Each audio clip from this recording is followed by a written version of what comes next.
નમસ્કાર મિત્રો, ધોરણ 12 વિષય ગુજરાતી, ચેપ્ટર 17 પથ્થર થરથર ધ્રુજે, સંપૂર્ણ સ્વાધ્યાય સોલ્યુશન. એક વાક્યમાં પ્રશ્નો. પ્રશ્ન 1. ગામની ભાગોળે લોકો શા માટે એકઠા થયા હતા? જવાબ. ગામની ભાગોળે લોકો અનાચાર આચરનારી અબળાને એના કૃત્ય માટે ન્યાય આપવા એકઠા થયા હતા. પ્રશ્ન 2. ગામના સજ્જનોએ શો ન્યાય કર્યો? જવાબ. ગામના સજ્જનોએ ન્યાય કરતા કહ્યું, આ કુલટાને પથ્થર મારી નાખો. પ્રશ્ન 3. ઓલિયાના ન્યાયને તમે કેવો કહેશો? જવાબ. ઓલિયાનો ન્યાય યોગ્ય છે. પ્રશ્ન 4. લોકો શા માટે નાસી ગયા? જવાબ. ઓલિયાએ આપેલો ન્યાય સાંભળી હવે શું કરવું તે ન સૂઝ્યું એટલે લોકો ત્યાંથી નાસી ગયા. પ્રશ્ન 5. કવિનો હાથ શાથી કંપન અનુભવે છે? જવાબ. લોકોની નિષ્ઠુર ન્યાય બુદ્ધિ જોઈને કવિનો હાથ કંપન અનુભવે છે. પ્રશ્ન 6. ઓલિયો આદમી શા માટે થંભી ગયો? જવાબ. આ કુલટાને પથ્થર મારી નાખો એવો ડાહ્યજનોનો ચુકાદો સાંભળી ઓલિયો આદમી ચોંકી ગયો અને ત્યાં જ થંભી ગયો. 4-5 વાક્યમાં પ્રશ્નો. પ્રશ્ન 1. ઓલિયાએ ગ્રામજનોને શું કહ્યું? તેનું શું પરિણામ આવ્યું? જવાબ. ઓલિયાએ ગ્રામજનોને કહ્યું, જેણે એક પણ પાપ કર્યું ન હોય તે પહેલો પથ્થર ફેંકે. ગ્રામજનોએ ઓલિયાની વાત સાંભળી. એમાંનો એકેય જણ એવો ન હતો જેણે પાપ ન કર્યું હોય. સૌ મનોમન ભોઠા પડ્યા. ભોઠપનો ભાર સહન ન થતાં સૌ ત્યાંથી પલાયન થઈ ગયા.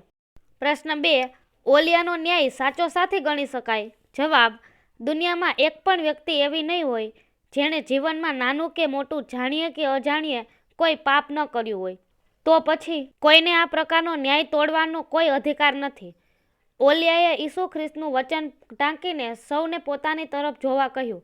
જેણે એક પણ પાપ કર્યું ન હોય તે પહેલો પથ્થર ફેંકે. ઓલિયાના આ શબ્દો સાંભળી જે સજ્જનો પથ્થર લઈને ઊભા હતા તે અટકી ગયા. સૌના હૈયાના દ્વાર ખુલી ગયા. ઓલિયાએ લોકોની ખોટી ન્યાય પદ્ધતિનો ભોગ બનનારી કમનસીબ અબળાને હોશિયારીપૂર્વક ઉગારી લીધી. આ દ્રષ્ટિએ ઓલિયાએ જે ન્યાય કર્યો તે ન્યાય સાચો ગણી શકાય. પ્રશ્ન 3. ઓલિયાની માનવતા દર્શાવો. જવાબ. દુનિયાના કહેવાતા ડાહ્યા માણસો એક પાપી સ્ત્રીને મારી નાખવા પથ્થરો ઉચકીને ઊભા છે. ત્યાં એક ઓલિયો સંત માનવતાવાદી અભિગમથી આખી ઘટનાને નવો વળાંક આપે છે.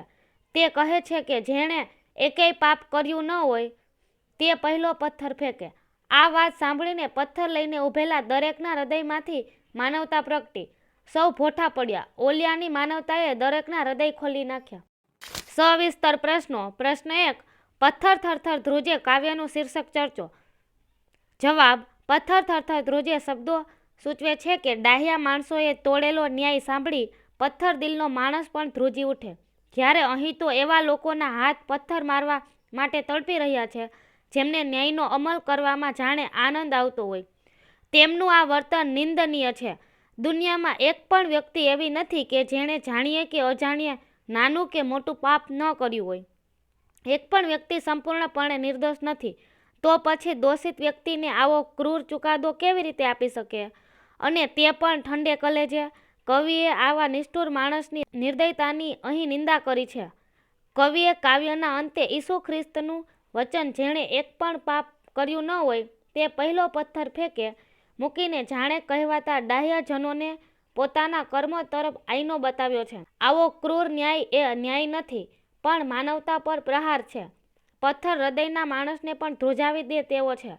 આ દ્રષ્ટિએ પથ્થર થરથર ધ્રુજે શીર્ષક યથાર્થ છે. પ્રશ્ન 2. પથ્થર થરથર ધ્રુજે કાવ્યમાં શો જીવન સંદેશ પ્રગટે છે તે જણાવો. જવાબ. પથ્થર થરથર ધ્રુજે કાવ્યમાં મુખ્ય જીવન સંદેશ એ છે કે સૌએ આંતરખોજ કરવાની જરૂર છે. દુનિયામાં દરેક વ્યક્તિને હાથે જાણીએ કે અજાણીએ નાનું કે મોટું પાપ થાય છે. એક પણ વ્યક્તિ સંપૂર્ણપણે નિર્દોષ નથી. કોઈએ કુકર્મ કર્યું હોય તો તેને આ રીતે નિર્દયતાથી મારી નાખવાનો કોઈને અધિકાર નથી.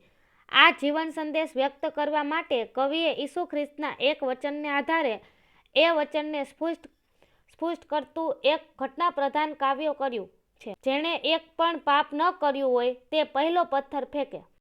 પ્રશ્ન 3. પંક્તિ સમજાવો. પથ્થર થરથર ધ્રુજે હાથ હરખથી જૂઠા ને જડ પથ્થરની ત્યાં કોણ વેદના બૂજે. જવાબ. કવિએ શબ્દ પાસેથી કેવું કામ લીધું છે? જે જડ છે, સંવેદનહીન છે, તે પથ્થર ધ્રુજે છે ને જે ચેતન છે, સંવેદનશીલ છે, તે હાથ જૂઠા ને જડ છે. કેવો વિરોધાભાસ! કેવી કરુણા! ત્યાં પથ્થરની વેદનાને કોણ બુજાવે? જૂઠા ન્યાયને વળગી રહેલા ગ્રામજનોના હાથ જડ થઈ ગયા છે અને ન્યાયને અમલમાં મૂકવા આનંદથી દેકારા કરી રહ્યા છે. જોકે આ ન્યાય સાંભળીને પથ્થર હૃદયનો માણસ પણ ધ્રુજી ઉઠે. જ્યારે આ લોકોના હૃદયમાં કોઈ માનવતા જ ન હોય ત્યાં પથ્થરની એટલે કે અબળાની વેદના કોણ સાંભળવાનું? એની વેદનાને કોણ દૂર કરવાનું?